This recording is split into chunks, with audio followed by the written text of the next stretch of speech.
Yelp est un outil tout simplement extraordinaire pour vous permettre de trouver le meilleur hôtel, la frite la plus chic en ville, le meilleur sermon, ou même les plus beaux chandails de loup. Vraiment, c'est les clients qui font les références. Il n'y a pas très longtemps, j'étais à Philadelphie.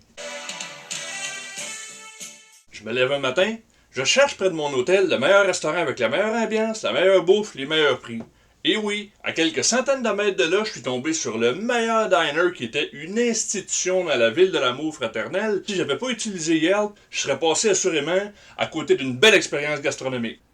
Bon, ok, gastronomie, faut s'entendre, mais c'était cool. C'est ainsi que grâce à Yelp, on s'est retrouvé chez Little Pete's Restaurant, un diner ouvert 24 heures par jour. Ce qui nous a convaincus d'y aller, c'est qu'il y avait 301 avis, 93 photos, les gens donnaient 3 étoiles et demie, la gamme de prix nous intéressait. Bref, Yelp nous a fourni une foule d'informations dont on avait besoin pour apprécier notre expérience. Yelp est beaucoup utilisé aux États-Unis, très peu au Québec. Quand ça nous concerne, je vais vous donner un exemple. Tantôt, je me promenais dans le Vieux-Québec, on était en début septembre, on était en début d'après-midi.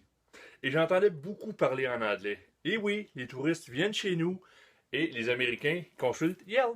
Vous allez me dire, ouais, c'est bien beau, mais d'un autre côté, moi, si je suis propriétaire d'une plomberie, si je cherche un exterminateur, en quoi ça va m'être utile? Disons que je cherche un dépanneur à proximité de chez nous. Tout ce que j'ai à faire, c'est d'aller voir sur Yelp, de taper dépanneur et bingo bango, il me sort toute une sélection, des commentaires, des revues, etc. Je choisis maintenant celui qui fait mon affaire. L'une des clés de Yelp repose dans la géolocalisation. Alors on saute dans l'auto et 2 minutes, on est rendu. Je vais retourner chez mon Little Pete's Restaurant dans le bout de Philadelphie. Voilà, on l'a ici, 301 avis. Moi, je peux dire que je suis allé chez Little Pete's, écrire un avis. Ici, on l'a. Comme ça, de cette façon-là, je vais rendre service à d'autres personnes qui choisissent de se rendre chez Little Pete's. Je vais écrire un petit mot ici. J'ai adoré ma visite, etc. Puis je vais lui donner un 4 étoiles. Yeah, je suis un fan. Je vais enregistrer. Je peux même partager sur Facebook. Si vous êtes titulaire ou propriétaire d'un commerce, la première des choses, c'est de chercher votre commerce, s'il n'est pas là, de l'inscrire et si on l'y trouve, de le revendiquer. Il y a un modérateur qui va vous appeler pour confirmer que vous êtes bel et bien le propriétaire de ce commerce-là. Et quand on cherchera un commerce comme le vôtre, votre nom va sortir. Ça m'est arrivé récemment avec Vapotube à Trois-Rivières. C'est un commerce qui est relativement nouveau. Il n'était pas présent dans la base de données de Yelp. Ce qu'on a fait, on a inscrit le Vapotube, on l'a enregistré, on a pu mettre des photos, mettre de l'information, les heures d'ouverture.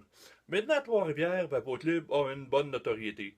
Mais comme il est installé au centre-ville de Trois-Rivières, il y a toute une clientèle d'affaires qui va, par exemple, à l'hôtel Delta et qui peut s'adonner à être en manque. Les temps passent et il y a de moins en moins de poteux et de plus en plus de vapoteux. Pourtant, si on cherche des boutiques de cigarettes électroniques dans la région de Trois-Rivières, on trouve le Vapotube qu'on a inscrit la semaine dernière. Autrement, il y a Drummond, Sorel, Victo. Come on! Non, c'est pas comme ça que ça fonctionne. Il y a beaucoup plus de cigarettes électroniques dans la région de Trois-Rivières que seulement Vapotube. On a ouvert la page la semaine dernière, on a indiqué l'adresse, le numéro de téléphone, le lien pour le site web, il y a une photo de l'équipe dynamique, et l'horaire. On avance. Par contre, on peut, pour inscrire et revendiquer son commerce, il faut aller sur... le site n'est pas facile à trouver. L'adresse, c'est frbiz.yelp.ca. Ça, c'est une page professionnelle où on peut inscrire son commerce. En fait, on peut faire de la publicité avec Yelp. On peut aller chercher des options payantes qui vont nous permettre de bâtir toute une stratégie publicitaire. On peut faire des appels à l'action, ce qu'on appelle un call to action, avec des stratégies que l'équipe de Yelp nous fournit. Surtout, n'hésitez pas à faire du bruit. On dit qu'un esturgeon va pondre 10 000 œufs dans le silence le plus complet. Pourtant, une poule pond un œuf puis elle fait tout un fromage. Avec Yelp, incitez vos clients à faire un check-in comme sur Foursquare. Amenez-les à commenter, à aimer, à évaluer les produits et services qu'on trouve chez vous. Comme ça, les recommandations et les bons commentaires vont faire boule de neige. C'est le principe de saucisse high grade. Plus le monde en mange, plus elles sont fraîches, plus elles sont fraîches, plus le monde en mange. Et pour faire réagir votre clientèle, n'hésitez pas à leur offrir un cadeau, un escompte, une réduction. Bref, plus on parlera de vous, plus la clientèle va s'attirer chez vous. Et c'est un excellent outil de développement touristique. En résumé, c'est là où les clients vont pour voir ce qu'en pensent d'autres clients.